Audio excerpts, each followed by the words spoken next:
e nós vamos conversar. Eu tenho aí a satisfação, a grata satisfação, a alegria, né? E por que não dizer, ele que é um grande médico renomado aí e está nos atendendo na nossa humilde live, né? Muito obrigado. E as nossas boas-vindas, nossa boa noite ao doutor Moacir Toledo, direto da cidade de Sinop. Boa noite, doutor Moacir, seja mais uma vez muito bem-vindo. Boa noite, boa noite. Obrigado, Batista, pelo convite. Vamos tentar ajudar aqui no que for possível. Muito bem. Para falar um pouquinho, podemos falar um pouquinho da sua história? O senhor é psiquiatra, é isso? Sim, sou psiquiatra. Eu sou oriundo do Rio Grande do Sul, fiz a graduação no Rio de Janeiro e depois Sim. eu fiquei aí em Santa Catarina, onde eu fiz a primeira residência de saúde da família, lá em Joinville.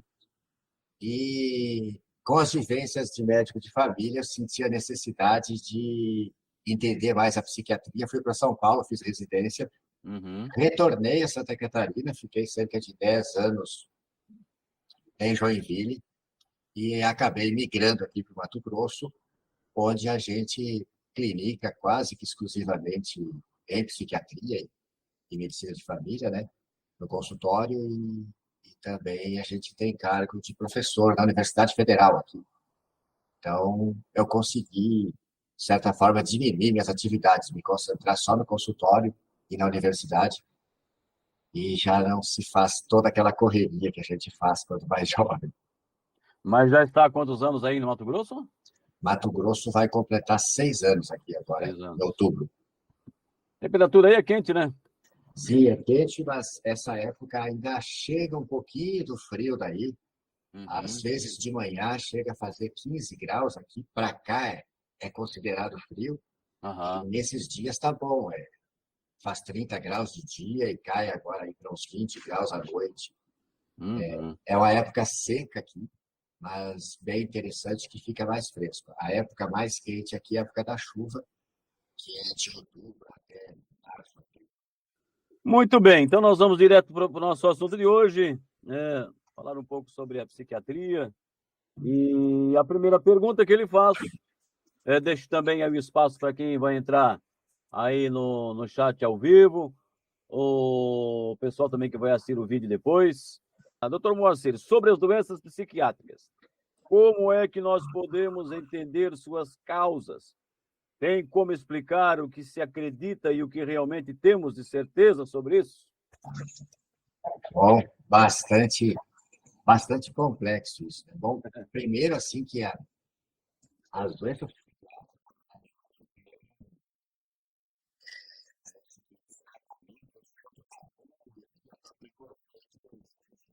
a gente não tem um completo entendimento de como acontece, por que acontecem essas doenças, não tem uma fisiopatologia tão fácil quanto a gente consegue explicar das doenças clínicas, como diabetes, hipertensão, outras coisas, e sempre foi cercado assim de mitos e verdades isso. Então a gente vem lá de trás na história, quando se acreditou que isso eram possessões demoníacas, né?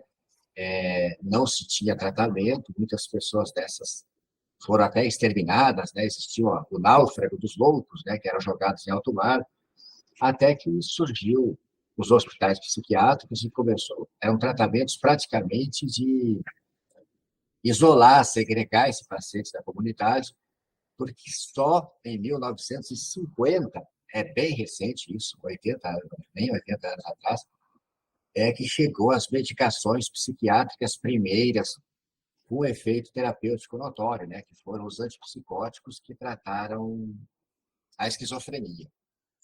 Mas a psiquiatria mais clássica, assim, a gente entra na residência e começa a conhecer os pacientes, a conhecer as doenças, e a gente não tem uma preocupação tão grande em explicar a causa da doença. A gente enxerga a doença e tenta tratar.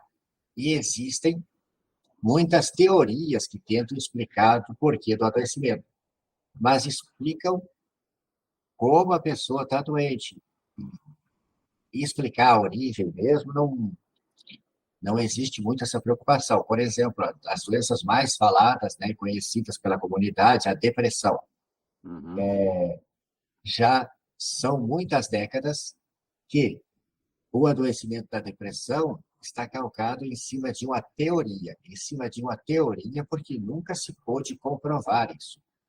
A teoria de que a gente cerebralmente teria uma deficiência de serotonina, que é o neurotransmissor que nos daria a sensação de bem-estar, de felicidade, satisfação. E quase que todo o arsenal terapêutico clássico na psiquiatria está em cima disso, de medicações que tentem manter a serotonina cerebral mais tempo ativa entre um neurônio e outro. Quase todas as medicações se baseiam nisso. Mexem na serotonina ou em outros neurotransmissores, tentando dar um alívio sintomático no paciente. Mas se sabe muito pouco porque essa serotonina se torna deficitária lá no intracerebral. E se faz muito pouco em torno disso, né? Mas a gente tem novas coisas, tem crescido o conceito de que o nosso adoecimento mental muitas vezes começa pelos intestinos, que é o órgão responsável de absorver tudo que a gente precisa para viver. Sim. E nós, estando expostos a uma vida muito urbana, algo que o ser humano não está adaptado ainda, comida industrializada, o estresse que é muito maior na atualidade, a gente consegue entender mais por que as pessoas têm feito adoecimento mental. E é claro, assim, que sempre se fala muito do componente genético, né? Existe uma determinação hereditária, se a gente é filho de pais que têm uma doença psicótica, uma esquizofrenia, tende a mais ter a mesma coisa na doença depressiva, mas a gente já entende que o meio é muito importante. Às vezes, aquilo que a gente está interpretando que é genético, muitas vezes é inflamatório. Eu vou ter a genética parecida com meus pais, mas também, muitas vezes, eu estou submetido ao mesmo sistema de vida, aos mesmos hábitos. E se temos a mesma genética, às vezes a gente vai acabar tendo o mesmo tipo de adoecimento. Tá? Não sei se eu consegui esclarecer. Eu só achei interessante, também interessante, né? Eu não sabia que a parte dos medicamentos ali não são tão antigas assim, né? 1950 para cá, é isso? Sim, em 1950 é que surgiu a primeira medicação eficaz e que está no mercado até hoje. Qual seria ela? O nome genérico é a clorpromazina. Clorpromazina é um antipsicótico. E a psiquiatria, assim, sempre talvez muito mais deixada de lado, né? Porque o adoecimento mental não sangra, não mata na hora. Então, assim, é uma medicação que foi emprestada de outra especialidade. O Ampliquitil foi feito originalmente para ser anestésico geral, porque ele ceda a pessoa. Só que ele tinha um defeito. Na dose para provocar a sedação da pessoa e ser submetida à cirurgia, ele provoca uma queda de pressão muito grande. Era problemático isso, mas ele chegou a ser usado. E aí, a observação empírica, a observação clínica, antes de qualquer pesquisa, é que tornou ele uma medicação psiquiátrica. Ao se observar que quando se fazia cirurgia num paciente que tinha sintomas psicóticos, alucinações e delírios, esses pacientes voltavam da cirurgia mais centrados, com a clareza mental melhor, com controle dos sintomas psicóticos. Aí, então, é que se observou que aquela medicação, usada em menor dose e até por via oral, tinha um potencial antipsicótico. E aí ela passou a ser usada, e isso é descrito como modificou drasticamente o curso da esquizofrenia. Muitas pessoas que estavam anos e anos segregadas no hospital psiquiátrico puderam ter alta, voltar para a família, mas, como nem tudo são flores, né? há pacientes que não conseguem responder, tiveram que ser mantidos internados. Até hoje, que nós temos um arsenal muito maior, surgiram muitas outras medicações, não são todos os pacientes que respondem. Tem pacientes que, apesar de bem medicados, infelizmente, a gente não tem uma resposta muito boa. E para você ter uma ideia, os antipsicóticos que tratam as doenças mentais mais graves, as doenças que causam alienação mental, né, que era conhecido no linguajar popular como a loucura, eles surgiram lá na década de 50. Mas os antidepressivos são bem mais novos. Os antidepressivos são em 1980, a fluoxetina o primeiro antidepressivo que veio a surgir. Um pouco antes surgiu a amitriptilina, né, os tricíclicos, mas são bem mais novos. Os 50 para 80 são 30 anos, né? Uhum.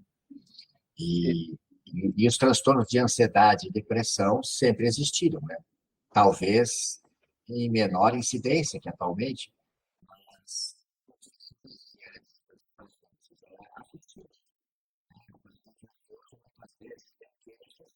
que são investigadas, não se encontra nada físico, se julga que aquele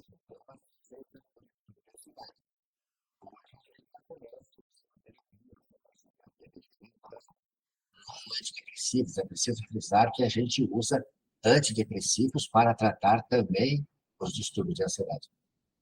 Mas antes de existir a medicação, a gente tinha que era oferecido o aconselhamento. Essa pessoa era examinada, era reassistida. Sempre que ela precisasse ser reexaminada, a gente ia assistir, mas não tinha uma terapia mais específica. Um pouco antes de surgir os antidepressivos, já se tinha os ansiolíticos, né? O famoso remédio de tarja preta, chamado os benzodiazepínicos,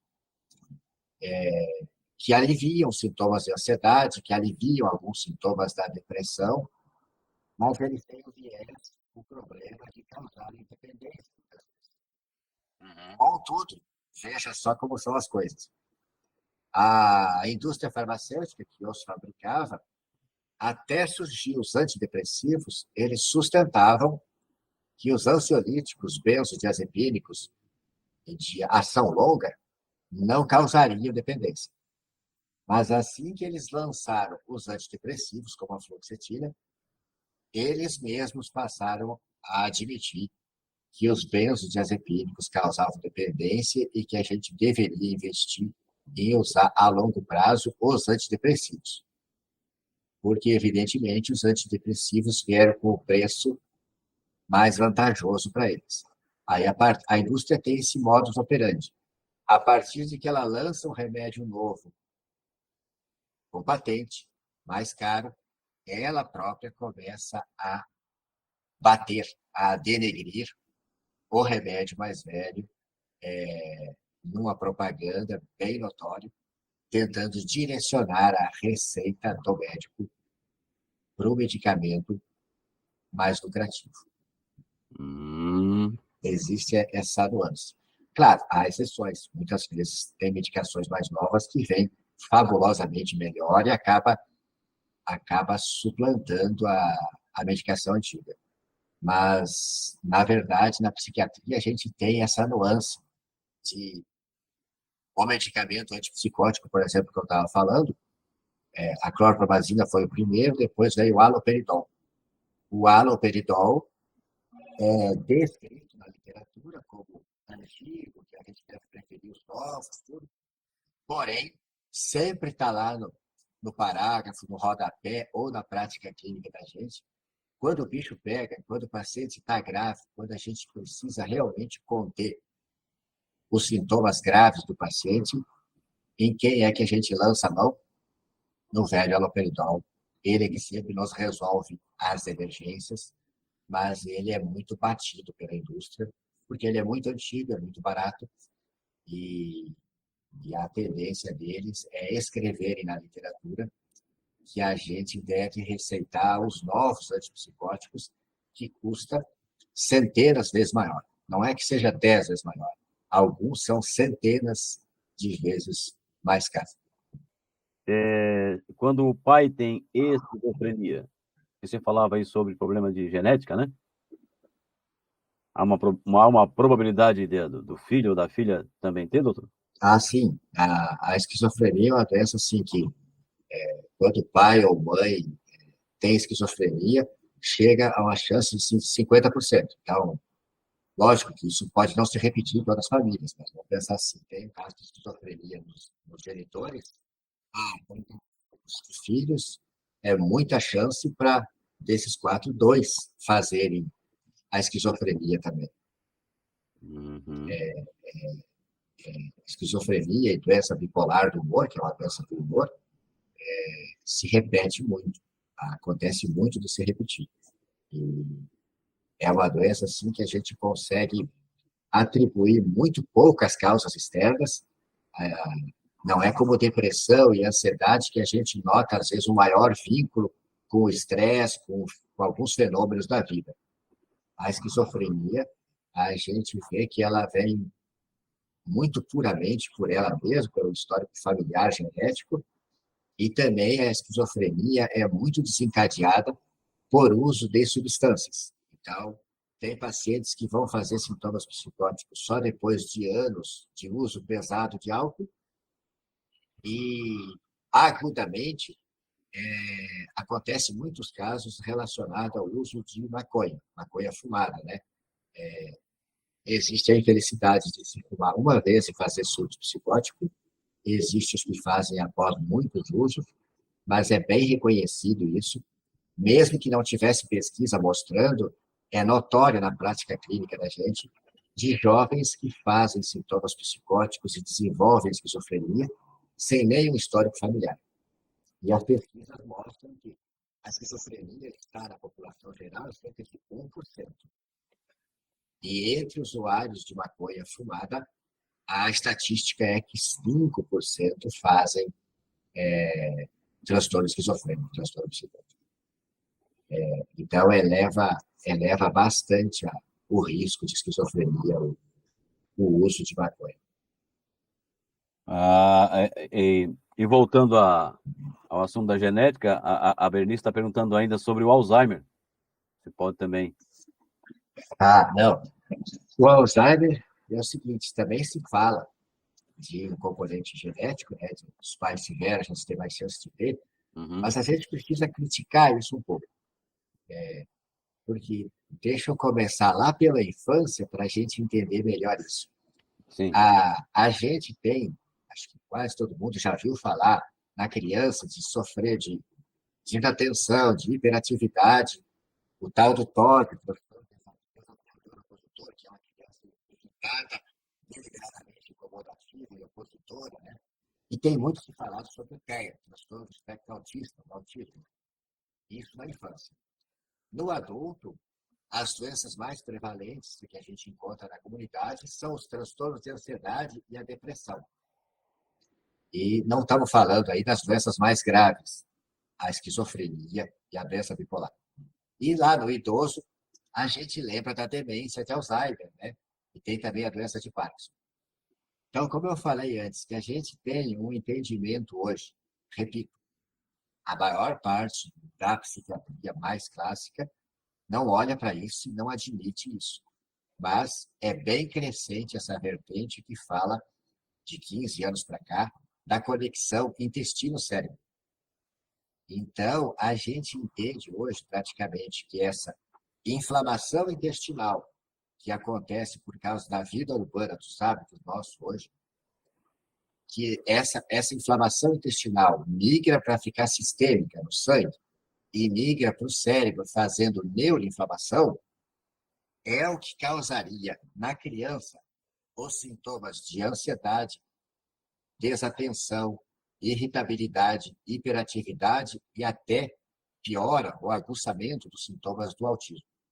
No adulto, transtornos de ansiedade, transtorno depressivo, essas doenças a gente coloca entendendo como sendo manifestações neuropsiquiátricas da neuroinflamação, que começa lá no intestino. E depois que a gente está 50, 60 anos neuroinflamado, a gente já faz lesão física dos neurônios. Faz lesão física de axônios e a gente vai apresentar o Parkinson e a demência de Alzheimer. Inclusive, a demência de Alzheimer, se sabe agora que ela tem um componente metabólico muito grande relacionado ao diabetes ou à hiperglicemia. Porque as células do sistema nervoso central, tanto as células, os neurônios, quanto as outras células, porque a gente tem outras células no cérebro com função de sustentação, de proteção dos neurônios, de nutrição dos neurônios. Essas células, elas precisam de muita glicose. E a glicose, através da ação da insulina em todo o corpo, ela tem que ter uma espécie de permissão da insulina. A insulina tem que abrir a porta para a glicose entrar na célula, exceto no cérebro. O neurônio tem mais, a glicose tem mais trânsito livre. E aí uma pessoa que vive mais em estado hiperglicêmico, com a glicose alta, com diabetes descompensado, ou até com aquele quadro chamado pré-diabetes, aquele paciente que está ali sempre perto do diabetes, mas não chega, esse paciente vive sobre uma toxicidade maior dos neurônios, porque ao entrar muita glicose nos neurônios, o metabolismo fica mais tóxico, sobra mais radicais livres, mais acidez, e isso lesa mais os neurônios. Então, já há quem fale assim que a doença de Alzheimer seria o diabetes tipo 3. O diabetes tipo 1 é o diabetes que geralmente se instala abruptamente em criança e a pessoa não tem insulina nenhuma, tem que tomar insulina. O diabetes tipo 2 era chamado, 30 anos atrás, diabetes do idoso, que nasce de uma descompensação da gente comer muito carboidrato, sobra muita glicose no sangue, e a insulina, o pâncreas fabrica um monte de insulina, mas como a pessoa vai ganhando peso, aparece um fenômeno chamado resistência à insulina. O paciente tem muita insulina circulando, mas ela não consegue agir, e aí a glicose fica no sangue. Esse é o diabetes tipo 2 ou do idoso, há 30, 20 anos atrás. Agora, com esse excesso de carboidrato, com essa oferta de amido refinado que nós temos graçando na indústria alimentícia, a gente está fazendo o diagnóstico de diabetes tipo 2 em rapazes de 25, 30 anos, e não raro a gente encontra adolescentes já preenchendo os critérios para diabetes tipo 2. E o Alzheimer seria chamado de diabetes tipo 3, porque a hiperglicemia estaria muito envolvida nessa lesão de neurônios, fazendo essa doença lá adiante. Então, assim é fato, a gente, com certeza, sempre que encontra um quadro demencial no idoso, a gente já tenta conversar com esse familiar que está trazendo, que ele precisa compensar o estado clínico dele da forma mais otimizada possível, para ele também não caminhar para essa doença do Alzheimer. Muito bem. Doutor Moacir, voltando só um pouquinho lá naquela pergunta que a Berenice fez a respeito ela fez a respeito do Alzheimer e da esquizofrenia, né? Na questão da genética, né? Você falava aí que um casal que tem 4 filhos, é provável que 2 possam desenvolver a doença, né? Com a chance de cerca de 50%. Certo. E tem como prevenir? Prevenir a esquizofrenia? Já que meu pai teve, que cuidado eu devo ter? Isso é uma coisa... Como? O que a gente tem de prevenção? Lógico, quando a gente vai num congresso e a indústria está por trás financiando, a doença mental é uma coisa tão ruim, tão estigmatizante, que veja só. Mesmo quando uma família percebe que seu adolescente em casa adoeceu, delirou, alucinou, se desorganizou, tiveram que tirar ele do forro de casa com os bombeiros, porque ele estava acreditando que existia uma perseguição contra ele, e ele foi se esconder com medo da polícia Interpol lá no forro de casa. Meu Deus. O bombeiro leva para o hospital, a gente trata, a gente medica, faz antipsicótico, fica um mês internado, O menino melhora. Quando ele está livre dos sintomas psicóticos, esse menino tem a indicação formal de manter o antipsicótico, de manter o remédio. A gente não vai falar, antes de 2 a 3 anos, sem repetir o surto psicótico, da gente retirar essa medicação. E você sabe o que acontece com pelo menos 80% dos casos? Depois que está 2 meses bom, que voltou a alguma funcionalidade, ou que mesmo a gente nota que depois do surto psicótico, a maior parte dos pacientes volta para um nível de funcionamento menor. Tu sabe o que 80% das pessoas, das famílias fazem? Eu não vou dar mais esse remédio. Eu vou parar. Eu prefiro acreditar que o que aconteceu com ele foi um espírito ruim que baixou nele e fez tudo aquilo. Agora ele está tão bom. E aí retira e vem um novo surto psicótico. E aí, a cada surto psicótico, o paciente está mais deteriorado. E aí, sobre prevenção.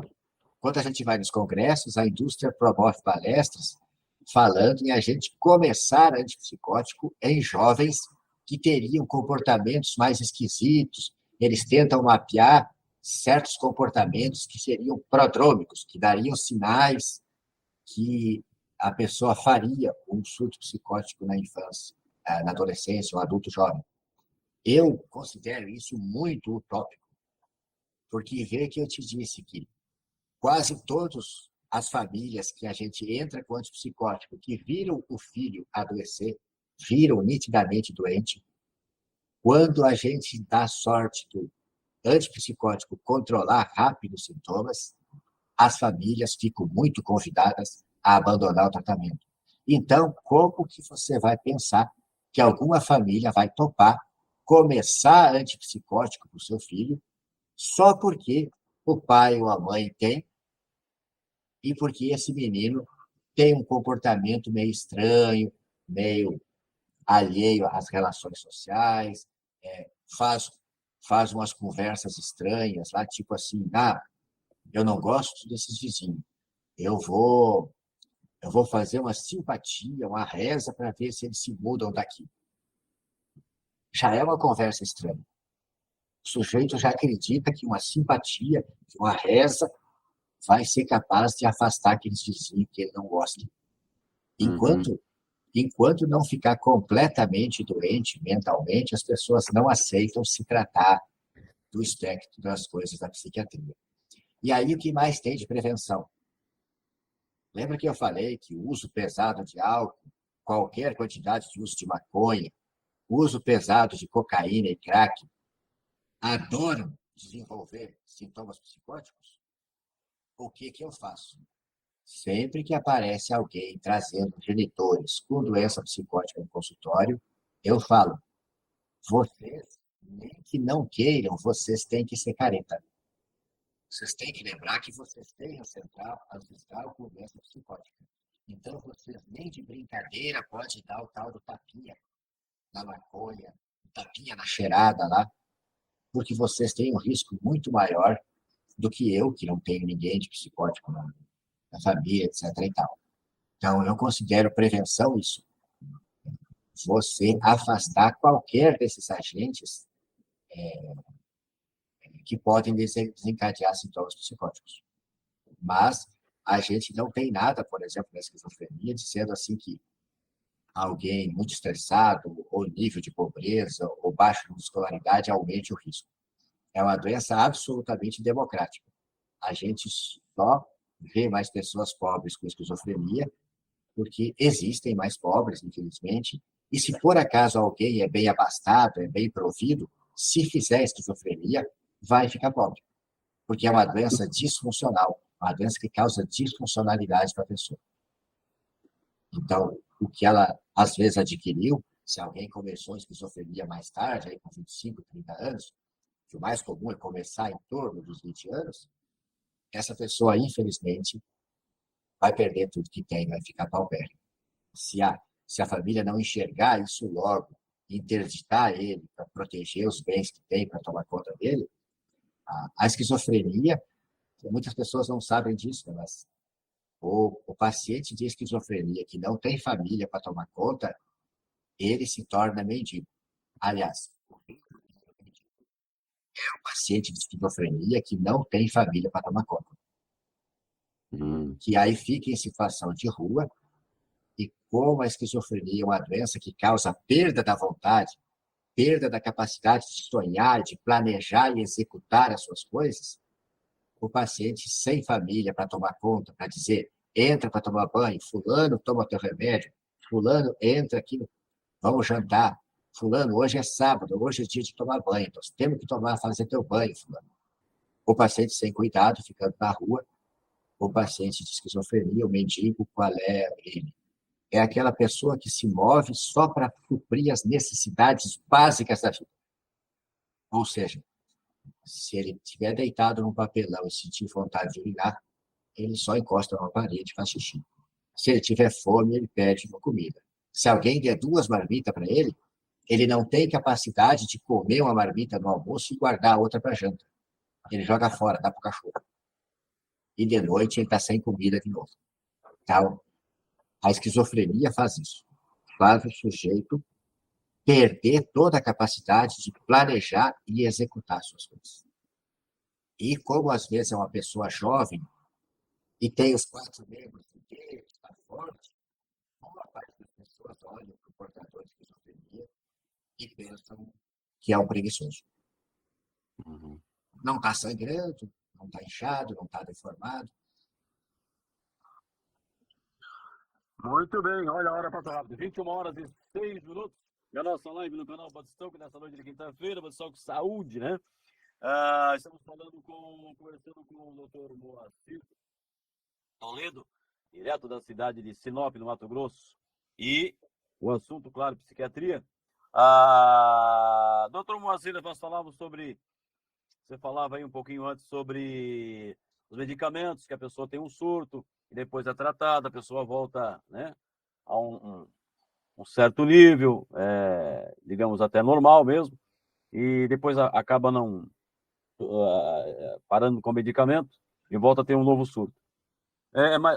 Mas e naqueles casos, doutor, que a pessoa não volta mais? O que acontece no cérebro que a pessoa não volta mais do surto? Bom, então, estamos pensando aí em esquizofrenia, né? O que é descrito? Mais ou menos, né? Que de cada 4 jovens que surtam, que fazem um quadro psicótico bem típico, a literatura fala que 1/4, né, 25%, vai ser tratado, vai ter perdas mínimas e não vai voltar a fazer surto. Agora eu te falo o seguinte, esse paciente, eu atendi algum? Não lembro, não sei. Porque se o paciente fica bom, ele não volta mais. E aí a gente não sabe se ele está com outro colega, se está internado em outro lugar. Então, esse paciente, a literatura descreve que 25% vai ter um surto bem típico, vai ser tratado e não vai mais fazer. Outros 50%, 2 dos 4, vão ficar na rotina da doença psiquiátrica, da doença esquizofrênica. Vão fazer surto, vai aumentar a medicação, vai melhorar do surto e vai funcionar abaixo do que funcionava antes. Mesmo tomando remédio, às vezes vai fazer surto, ou ele vai abandonar o remédio, ou diminuir o remédio, e vai fazer surto de novo. Vão ficar de alto e baixo. E o 1/4 que falta é descrito como esse paciente que responde mal às drogas, responde mal aos medicamentos. É um paciente que continua tendo crenças delirantes, é um paciente que continua ouvindo vozes que não existem, é um paciente que continua desorganizado. Esse paciente, quando era permitido a internação asilar, esse paciente acabava virando morador do hospital psiquiátrico. De 2001 para cá, a lei da reforma psiquiátrica proíbe a internação asilar. E praticamente ela obriga o hospital a dar alta depois de 45 dias de internação. Porque a diária da internação remunera bem só de 0 a 15 dias. De 16 dias a 30 dias, ela mais ou menos, vamos dizer assim, se empata.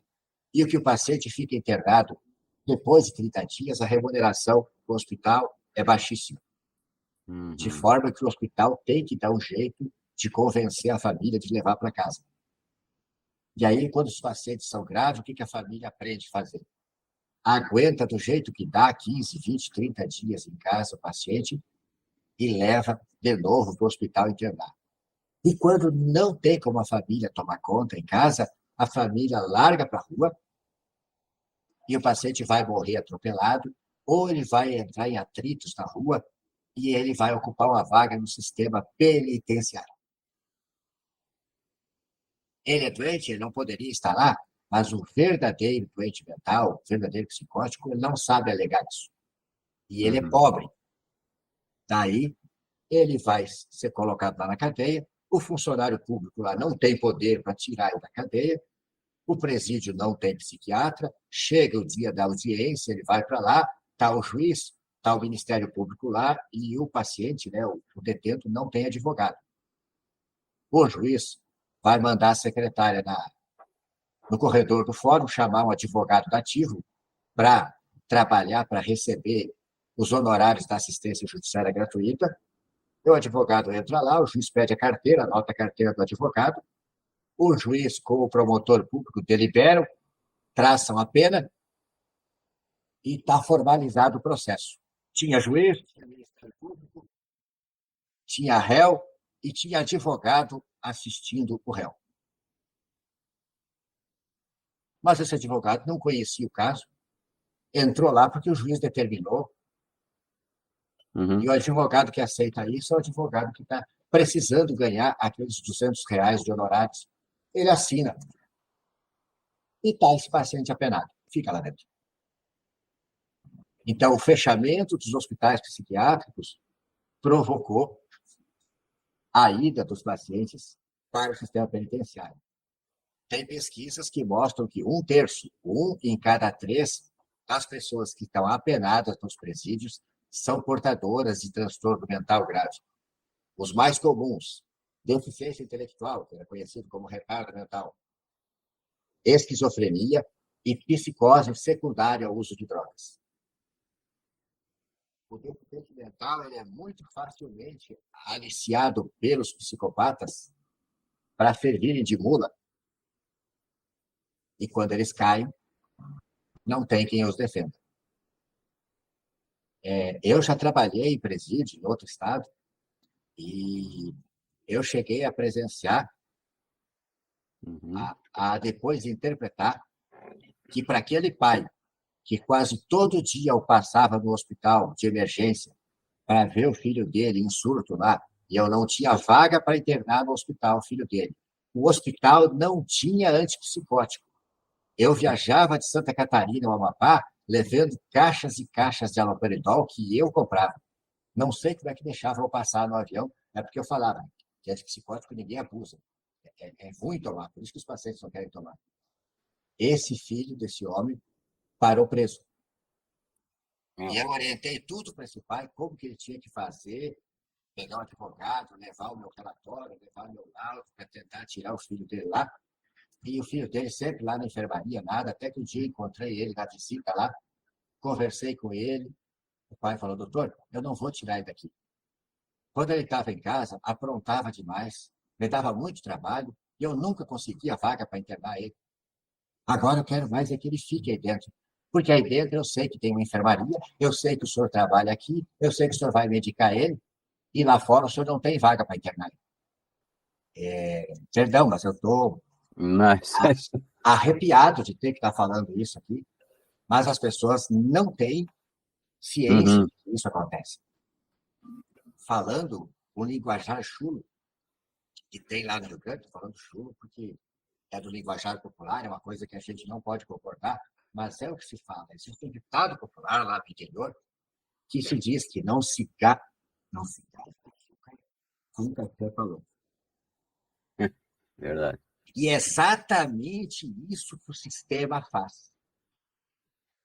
Para quem tem doença mental grave, que é o dito louco no popular, o sistema está... Que tragédia. Se alguém tem um jovem em casa que bate de moto, faz um TCE, tem UTI para internar. Se não tem interesse, a família é organizada para entrar com ação na justiça, pedir tutela antecipada, e a prefeitura, o Estado, vai ter que botar o jovem que está na sala de emergência entubado, vai ter que botar numa vaga do hospital particular na cidade. Agora, se nós estamos falando que a doença psiquiátrica se repete muito na família, é muito herdada, o senhor acha que família de um rapaz psicótico tem organização para exigir alguma coisa do Estado? Não. Ninguém olha pelo paciente psiquiátrico grave. E nós estamos falando aqui da doença mental grave, da psicose. A gente não está falando aqui ainda do paciente deprimido, que a maioria das vezes não é tão grave, mas também pode ficar grave e dentro de uma depressão grave pode fazer sintomas psicóticos e uma pessoa com depressão pode vir a cometer suicídio. Uhum. Mas ainda assim, dentro da família do paciente de doente de humor, doente de depressão, ainda é uma família mais organizada. O próprio paciente deprimido se sente doente, está doente, se sente doente e busca, e pede, e implora para o tratamento. Mas o paciente de esquizofrenia, o paciente de doença bipolar e surto, ele não tem ciência que ele está doente. A maior certeza dele é que ele está certo e que o mundo inteiro está errado. É um paciente que nunca vai exigir tratamento. É o médico e a família, ou então o médico e o Estado, que teriam que decidir. Boa noite, Gediel. Seja bem-vindo. Ele está fazendo uma pergunta aqui, não sei se se refere a algumas. Ah, sim. Ele está se referindo às vitaminas para o cérebro nas farmácias. Ele está perguntando ao doutor se vale a pena. Tá, vamos lá. Até foi bom vir essa pergunta do rapaz aí, porque talvez amenize um pouco. Eu peço desculpa, porque acho que eu fico tão indignado com o descaso com a doença mental grave que a gente não segura às vezes. Mas aí, essa pergunta propicia a gente falar de coisas melhores. Uhum. Então, a gente falou do adoecimento, falou do tratamento, falou das medicações. As medicações são muito importantes, mas elas trazem um alívio sintomático apenas para a doença. Para a gente se corrigir, entre aspas, se curar da doença mental, a gente precisa corrigir tudo que estava ruim na vida da gente. E se a gente entende hoje que é muito por culpa de neuroinflamação que a gente faz os adoecimentos, seja lá os transtornos da infância, seja depressão e ansiedade no adulto e assim por diante, a gente precisa se nutrir bem. Se nutrir bem significa tirar os alimentos processados, tirar os amidos refinados. A gente sabe que tem alimentos que são tidos como santos da comunidade, como o leite, os laticínios e a farinha de trigo. São os principais alimentos para causar a inflamação intestinal e a neuroinflamação. E o intestino estando inflamado, a gente não absorve mais os nutrientes. Então, é corriqueiro a gente avaliar esses pacientes laboratorialmente e clinicamente e o laboratório mostrar que eles estão com a vitamina B12 lá embaixo, que eles têm vitamina D lá embaixo, que eles têm as provas inflamatórias de homocisteína, PCR, altas, que era para ser negativo, ferritina lá embaixo, ou seja, reserva de ferro lá embaixo. Então, assim, eu faço parte de um time que eu aposto muito menos nas medicações, eu uso as medicações clássicas, mas eu faço questão de utilizar os pacientes é só para dar uma resolução sintomática e que a gente precisa otimizar o estilo de vida. Como? Tirando os alimentos inflamatórios, aprendendo a dormir cedo no escuro, fazer atividade física regular e vigorosa e suplementar. A gente lida muito com suplementação. Otimizar o ferro do paciente, otimizar a B12, ver as deficiências hormonais de tireoide. Você não imagina a quantidade de mulheres que faz depressão só a partir da menopausa. É claro que isso não é depressão. Depressão é uma doença que começa cedo na vida e é recorrente, tem altos e baixos. Uhum. Pense assim, uma mulher de 50 anos hoje, que lá atrás se casou, que conquistou o mercado de trabalho, que criou filho, que se formou, aí agora com 50 anos para de menstruar, fica deprimida. Isso não é depressão. Isso é o déficit hormonal da menopausa. farmacêutica conseguiu colocar medo do médico de fazer a reposição hormonal, porque fez uma confusão. Misturou substituição hormonal com reposição hormonal. O que a gente tinha até o ano 2000 não era reposição hormonal, era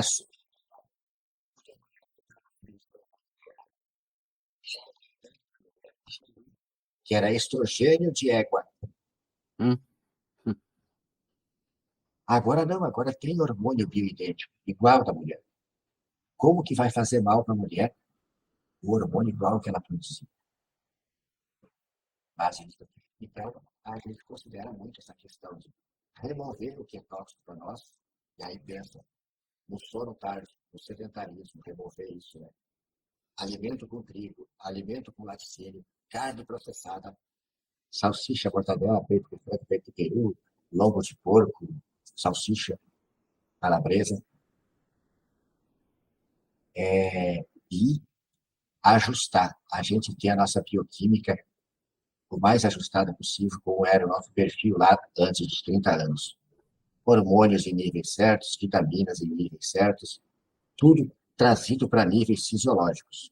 A gente não está falando aqui de hormônio em altas doses, testosterona em altas doses, assim como se usa nos fisiculturistas, não.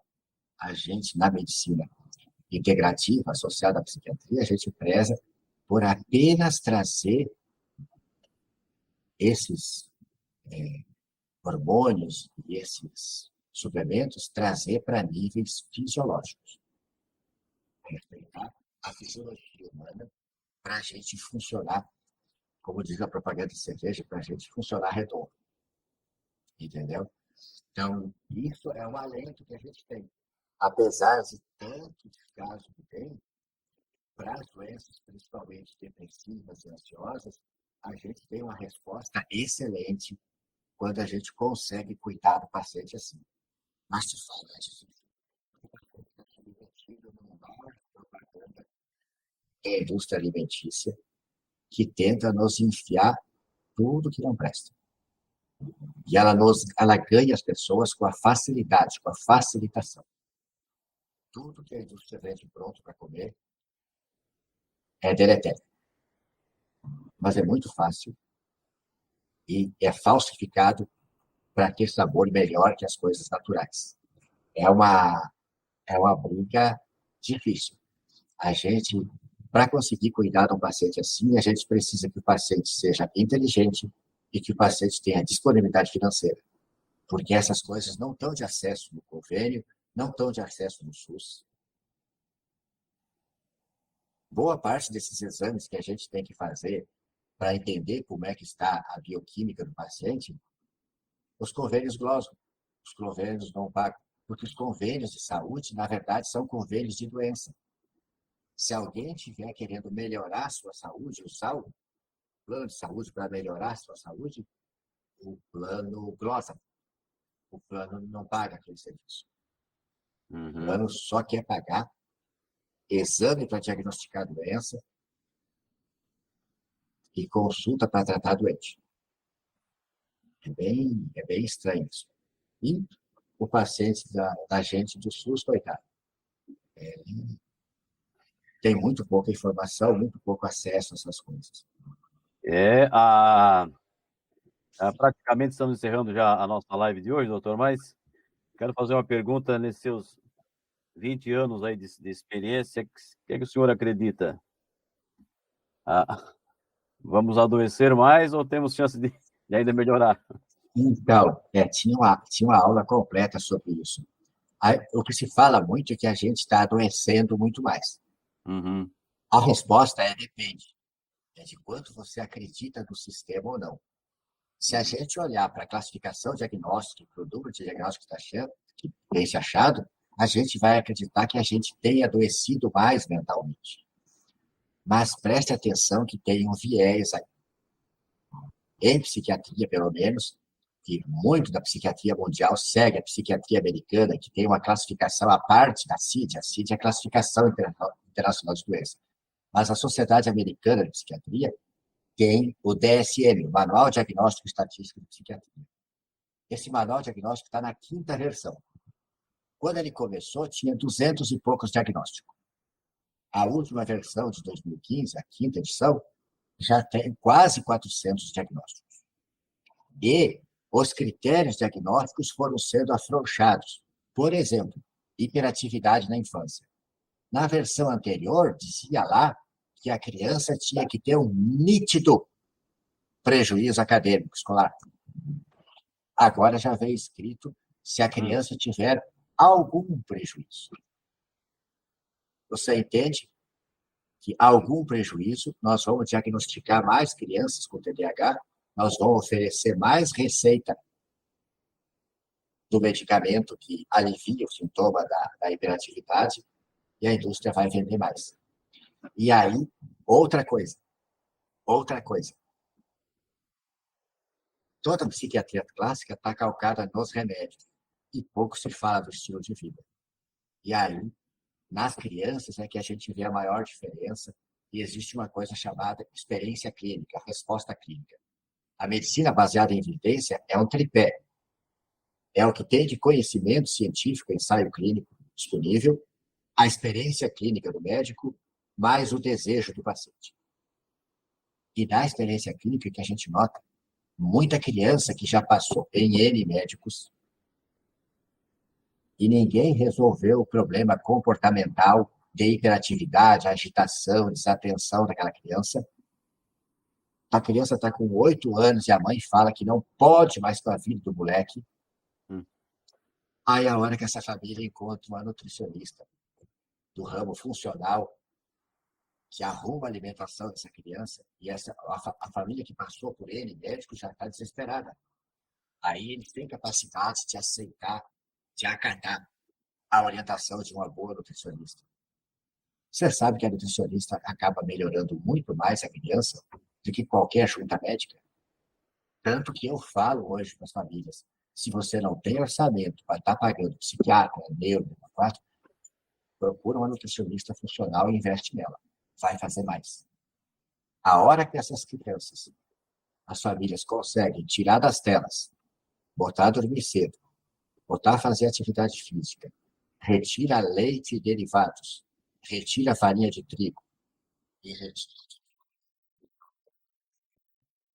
Essas crianças melhoram de comportamento vertiginosamente, porque elas estão literalmente inflamadas do intestino e essa inflamação está indo para o encéfalo fazendo neuroinflamação. Então, nesse aspecto, eu digo que a gente não está adoecendo mais mentalmente. A gente não está sabendo, a gente médico, estou me solidarizando com todos, não está sabendo olhar direito para a vida dos pacientes. E assim, a medicina, principalmente a particular e a de convênio, o que é vendido para a pessoa quando é vendido um convênio de saúde? É vendido uma carteirinha que dá acesso a todo médico que ela quiser ir e a todo exame que ela quiser fazer.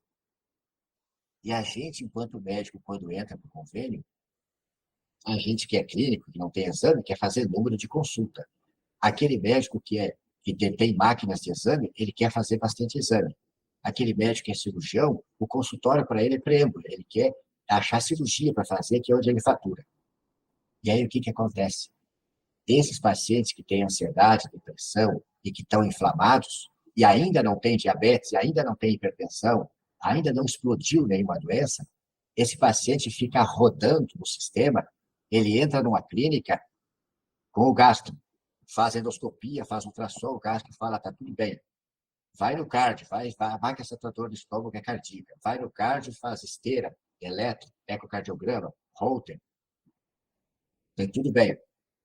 Mas essa falta de ar que eu sinto, aí o cara fala, passa ali no pneu, vai que tu tem um problema de pulmão, uma bronquite. Aí faz espirometria, tomografia de tórax, tá tudo normal. Aí o pneu fala, vai ver, isso é nervoso, manda no neuro. Mas tinha que mandar no neuro se fosse epilepsia. Se achou que era nervoso, ansioso, era mandar para o psiquiatra. Aí vai no neuro, faz tomografia, faz ressonância, eletroencefalograma, eletroneuromiografia, tá tudo bem. E ninguém olha esse paciente que ele está com sobrepeso, ele dorme mal, só come industrializado, não tem atividade física. E aí fizeram tudo que exame nele E aí, se ele vai num psiquiatra clássico, olha para ele e fala assim, já rodou no gastro, no cardio, no neuro, no pneumo, e os exames estão tudo normais, tudo dentro do valor de referência, é hipocondríaco. Toma aqui, ó, antidepressivo, mais ansiolítico, mais um remédio para dormir, e vai para a psicóloga. Aí o antidepressivo deixa ele sem libido, daí ele tem que marcar o urologista para pedir receita de Viagra. E o circuito está fechado. E ninguém olha que esse cara só come industrializado, não faz atividade física, para aliviar o estresse, mete a cervejinha. E o que ia melhorar as pessoas? Então, parte do adoecimento mental que tanto se propaga hoje, eu acho que é falha clínica nossa. É falta da gente se empoderar e tentar mexer mais na vida do paciente. Parece que está todo mundo só querendo faturar consulta, faturar o exame e entendeu tudo normal. Vai para o psiquiatra. Você entendeu? Não é? Às vezes as pessoas que não têm contato com o serviço de saúde não conseguem perceber isso. Mas acontece todo tipo de coisa. Eu estou falando assim de uma coisa mais difícil, que é a gente mexer na vida do paciente, a gente notar que aquele paciente ainda não tem critérios para diabetes, ainda não tem critérios para hipertensão, mas que aquele paciente está inflamado, aquele paciente está adoecendo. Ninguém fica doente de uma doença crônica de um dia para o outro. Para o sujeito chegar no diabetes, existe uma construção de 15 anos de sobrepeso, de ir aumentando a insulina. A glicemia de jejum continua bem muito tempo, mas a insulina está aumentando anos antes. Mas 90% dos médicos pedem só a glicose. Aí qualquer paciente faz dieta de véspera, na manhã seguinte a glicose de jejum está boa. Sim. Aí o paciente se engana, acha que está tudo bem, continua comendo daquele jeito. Tudo bem, vou admitir, mesmo a gente colhendo a insulina, mostrando que a insulina está alta, que a hemoglobina glicada está levantando, e a glicemia está boa só porque o pâncreas dele está dando conta com tudo aquilo de insulina, 50% dos pacientes não vão acreditar nisso. Porque é gostoso demais terminar o expediente e ir lá comer uma batata frita com a cervejinha. É gostoso. Aí o cara não vai acreditar no médico. Mas pelo menos a gente já fez o dever de casa, a gente já avisou ele que aquilo ia acontecer. Agora ele está com 35. Quando chegar aos 50, o diabetes vai chegar. Aí talvez ele lembre, aquele médico lá me alertou que eu precisava ter mudado. Que em 10 a 15 anos o diabetes ia chegar. Chegou. Mas as pessoas estão doutrinadas a acreditar que é inevitável. Que você tem que fazer toda o escarcéu, toda a arruaça enquanto é jovem, porque com 50 não adianta. Você vai estar obeso, hipertenso, diabético, dislipêmico e vai ter que tomar meia dúzia de remédio. É o que está sendo construído para as pessoas acreditarem nisso. Mas é bem perfeitamente possível a gente não ter as doenças crônicas ditas da idade e a gente prevenir a psiquiatria. Acho que o estilo de vida dito saudável é muito mais importante até que para a cardiologia, contra as cardiopatias. Porque se a alimentação errada, a rotina ruim, adoece uma criança que está em tenra idade, como é que não vai adoecer quem está mais velho, ficando sem hormônio, ficando desajustado? Lógico. Pois é, doutor Moacir, já são 21h37, mais ou menos, estamos estourando já o nosso tempo, mas eu não vou deixar aqui um internauta aqui, um participante, identificado como Garagem Alemão Mecânico. Boa noite, João. Boa noite, doutor. Ele diz, eu tenho HD fechado bipolaridade. Segundo vários psiquiatras que eu passei e várias internação, vale mais, ele pede, fale mais sobre a bipolaridade. Então, o alemão aí você tem hipótese diagnóstica, né, de doença bipolar do humor, e ele até já teve de internar, provavelmente esse diagnóstico está certo. Eu estou falando que o problema está certo porque a doença bipolar do humor, a gente tem uma quantidade muito grande de pacientes que vêm com esse diagnóstico e está equivocado, que existe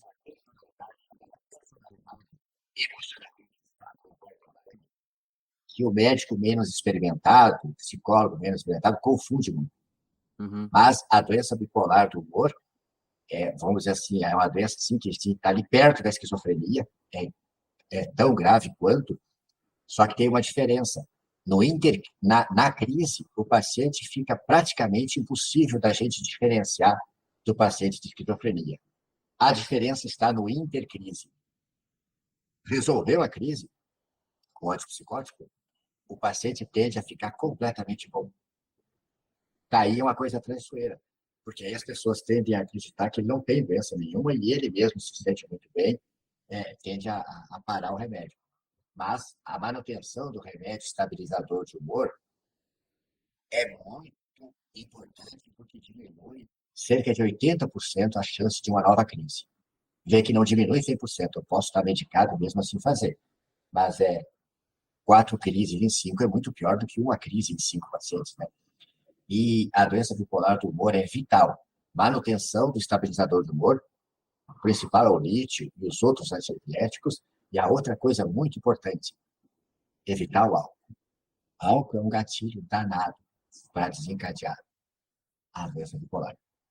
E, além disso, como é doença de humor, a gente acredita demais que a questão da dieta não inflamatória, do sono regular, são vitais também para tentar estabilizar. Porque o paciente de doença bipolar que trata a crise e olha o tratamento, a crise depois de 10 anos da crise, ele não se diferencia em nada do paciente esquizofrênico. Por quê? Porque se ele faz uma crise por ano, ele não tem continuidade no trabalho dele, nos projetos dele. A vida conjugal acaba, as posses, os bens que tem vão embora.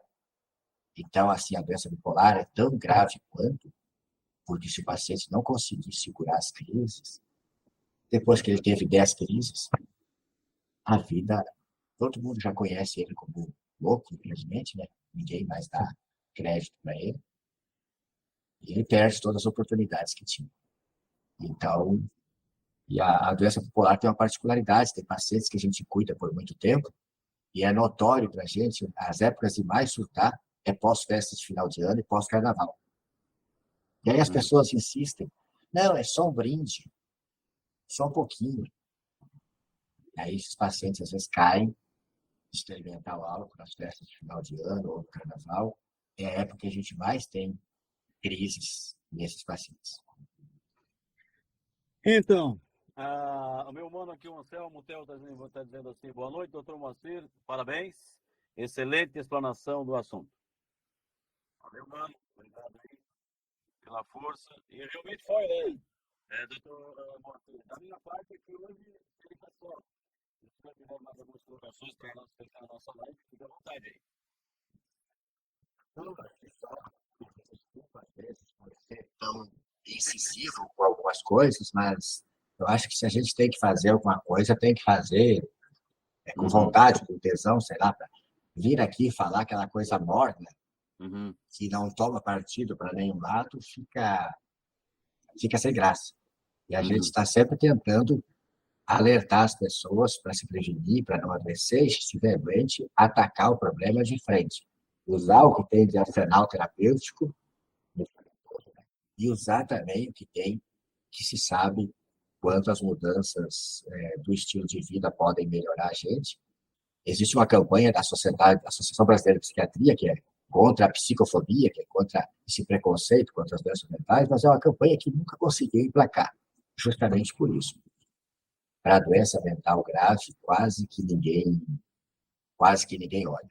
De vez em quando a gente tem um paciente psiquiátrico aprontando alguma besteira em público, e as pessoas têm a capacidade de filmar e jogar isso em rede social, e um monte de gente desce o porrete. É verdade. Quem que não lembra aí? 2 casos só. Um rapaz que lá no início da pandemia ficou xingando o motoboy, era um rapaz portador de esquizofrenia. Que a gente que conhece a coisa, que bota o olho naquele vídeo e enxerga de cara que o paciente está em surto esquizofrênico. E todo mundo denegriu a imagem dele um monte. E outro caso da Sandra. Em surto da doença bipolar, que a paciente pode tanto ficar hiperreligiosa como hipersexualizada, um falso mendigo, um aproveitador, manteve relações sexuais com ela dentro do carro, e todo mundo ficou zombando da mulher, ficaram zombando do marido, que foi homem suficiente para cuidar dela. E todo mundo achando que era besteira. A doença mental, as pessoas preferem não enxergar quando não é com elas. Sim. Já são 21h45, mas eu tenho mais uma pergunta aqui, não vou deixar o pessoal sem resposta, né? Eu estou recebendo aqui o Bruno Alves Gomes. Boa noite, Bruno. Ele disse, eu tenho tomado o alprazolam. Parece que estou ficando esquecido, está dando uns brancos. Causa esses efeitos, doutor? Sim, é verdade. O alprazolam é um benzodiazepínico, tem efeito ansiolítico e sedativo, ajuda a gente a dormir, mas é um remédio que a gente deveria usar só de urgência. Tipo assim, de uma crise de pânico, uma crise de ansiedade, ou usar aquela primeira e segunda semana, quando a gente começa o uso do antidepressivo, porque o que vai tratar mais a longo prazo uma ansiedade ou depressão é o antidepressivo. Mas, às vezes, o paciente está tão sintomático que a gente precisa colocar isso. Só que, assim, o alprazolam é barato e age na hora, então o paciente toma e sente o benefício. O antidepressivo é mais caro e dá mais efeito colateral. Mexe com o apetite, dá náusea. Lembra que eu falei que mexe com a libido? Então, muitas vezes o paciente não compra, não continua o antidepressivo, porque ele não vê resposta na hora. E continua o alprazolam. E médico tem um péssimo vício de querer ser bonzinho. Quem tem que ser bonzinho é psicólogo, tem que ser acolhedor. Médico tem que ser incisivo, médico tem que ser duro. Porque tratamento médico sempre é agressivo. Se teu filho tiver com apendicite, ele vai ter que cortar a barriga do teu filho. Se o teu filho tiver psicótico, ele vai ter que internar involuntariamente, que é o que chama de a força. Se tu leva teu filho, antes de operar da apendicite, o médico vai ter que saber provocar dor no abdômen dele para diferenciar se aquela dor que ele refere é uma simples cólica ou é uma peritonite. Porque se é uma peritonite, eu tenho que levar para a cirurgia. Então, o médico tem que ser um bicho duro. E aí, o que faz o médico? O paciente volta e fala que não conseguiu tomar o antidepressivo, não conseguiu comprar, mas esse alprazolam está fazendo eu dormir bem. Me dá a receita, doutor. Se o doutor negar, arrisca ter uma quizumba na recepção. E aí o médico se torna permissivo e vai lá e dá. É muito fácil para mim agir assim, eu entendo, porque eu tenho uma clientela já que me escolhe. Uhum. Mas se eu sou o médico do posto, que os pacientes que consultam comigo são obrigados a consultar ali, que não tem outra opção. Se eu sou o médico do convênio ou do hospital particular, que se eu não agradar a clientela, eu sou demitido, aí eu faço isso. E aí, realmente, o alprazolam causa prejuízo de memória, causa atraso nos reflexos, a longo prazo, se fala bastante que vai ajudar a provocar o Alzheimer, e é o ansiolítico que a gente mais deve evitar o uso prolongado. Se não tiver jeito, eu tiver que ficar usando a benzo a mais longo prazo, a gente tem que conversar com o médico da gente e pedir para trocar pelo ansiolítico de longa ação. Os de longa ação que a gente tem no mercado atualmente é o diazepam e o clonazepam. A substância que faz dependência, mas é mais longa, ela tem menor potencial de fazer dependência. E a substância que é mais curta faz dependência mais rápido, porque você toma ele e dentro do mesmo dia você já fica sem ele, sente a necessidade dele, você vai lá e toma e sente o efeito de recompra de novo. Isso vai aumentando a tua percepção de que tu precisa dele, que ele é bom para ti. E aí tu fica usando mais. E os benzodiazepínicos estão associados a fazer mais demência no idoso. Só que isso é até questionável, mas entenda assim, se a gente não resolveu uma ansiedade da gente, é porque a gente continuou inflamado. Se a gente continua de intestino inflamado, neuroinflamado, a gente tem mais chance de Alzheimer. Então é aquela coisa, quem está contribuindo mais para o Alzheimer? a ação direta do benzodiazepínico ou o fato do benzodiazepínico aliviar os nossos sintomas sem a gente precisar acertar o nosso estilo de vida. Mas, assim, eu evito ao máximo de usar o prazolam. Eu sempre vou indicando os benzodiazepínicos de vida longa, porque eles têm esse menor potencial para dependência. Quando o paciente chega a tomar a dose do outro dia, ele ainda está sob a ação desse. E a coisa é que a gente tem que fazer esse acordo com o paciente. A hora que a gente receita, a gente já tem que acertar com ele que da próxima vez a gente vai fazer de tudo para não refazer. Mas muitas vezes a gente já pega um paciente que já é usuário de anos, que está vindo de outros colegas. Aí o trabalho da gente é tentar fazer ele não aumentar o uso disso, tentar se manter o mais basal possível para ter menos prejuízos. Outras dúvidas, mas temos que deixar para outra live. Tá. Aí, a gente pode fazer outras, botar temas mais específicos, talvez a gente consiga contribuir melhor para as pessoas. E, sei lá, da vossa disponibilidade ali, eu gosto disso. E se tiver que fazer alguma coisa extra, se tu tiver pedidos nesse sentido, conversa com a gente que... vamos conversar, vamos marcar mais toda vez que a gente consegue, entre aspas, educar a comunidade, passar mais a mensagem adiante, ajuda muito nos tratamentos. Eu quero, então, agradecer ao pessoal que esteve com a gente aí no chat ao vivo. O pessoal também que vai participar depois, ou melhor dizendo, acompanhar também o vídeo, que vai ficar no YouTube. Também vamos colocar no Instagram, um link no Instagram, para que as pessoas também possam, para as pessoas que nos acompanham, nos seguem no Instagram, também possam acompanhar por lá. Cada um tem a sua preferência também, né? Mas eu tive aí a grande satisfação, né? Ele que muito gentilmente atendeu aí o nosso pedido, o nosso convite. Na verdade, essa live seria para agosto, né, doutor? Mas houve um cancelamento aí de outro médico, e ele, conversando com o doutor Moacir aí pela ligação do WhatsApp, ele disse: se aparecer algum cancelamento, alguma coisa, aí pode me chamar que, se der certo, eu faço. E estão adivinhando já, profetizou. Lembrei de uma coisa, só deixa eu interferir nisso. E foi muito bom para mim poder adiantar, porque lá em mês de agosto, na verdade, vai estar aqui em Sinop uma médica que a gente é fã, que é a doutora Kátia Haranaka. Vou deixar essas duas sugestões para as pessoas que assistiram hoje aqui. Se não quiser me seguir, tá bom, eu sou fraco. Sigam essas duas pessoas.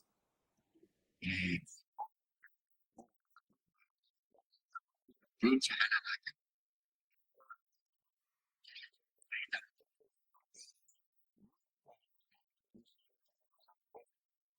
As pessoas que vivem isso, e ela transmite muito bem isso. E a outra pessoa, mais pensando especificamente na psiquiatria, que vocês sigam, é aí, catarinense. Eu não conheço pessoalmente, infelizmente, mas as aulas dele são de chorar. Chama Fabrício Assini. Doutor Kowalski. E o tema dele é neurosuplementação. Ele ensina tudo que a gente pode usar em benefício do nosso cérebro e em benefício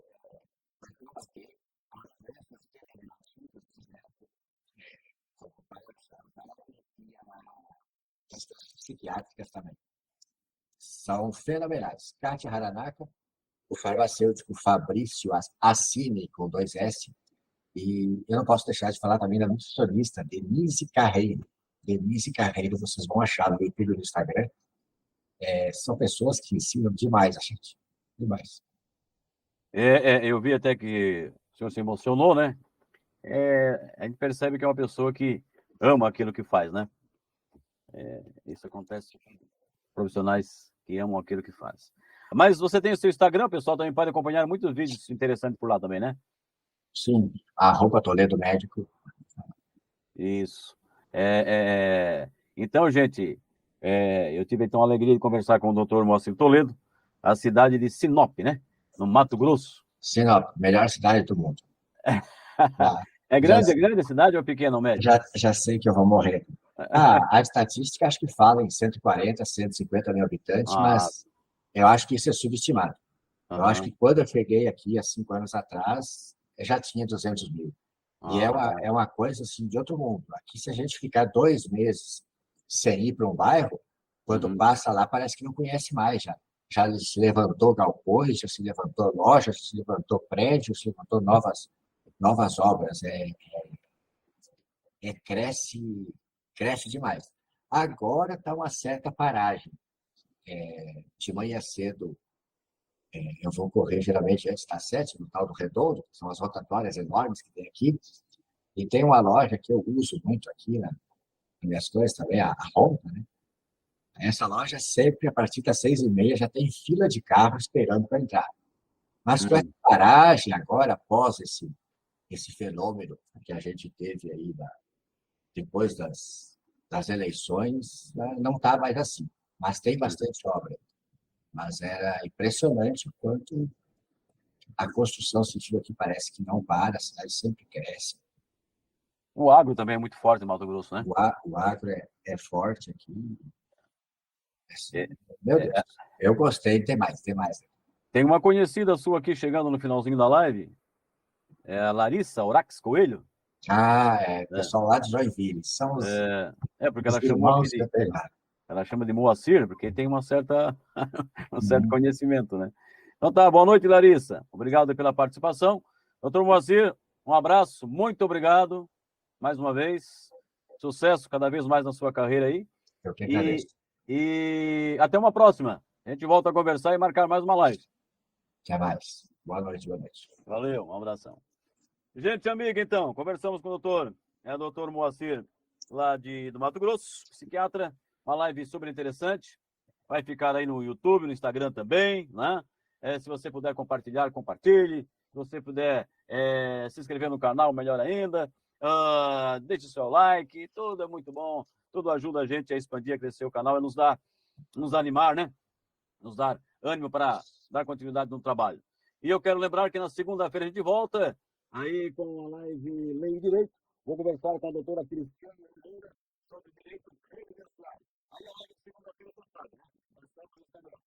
No Instagram. E depois ela vai começar o vídeo no YouTube também. Um abração e até segunda. Bom final de semana.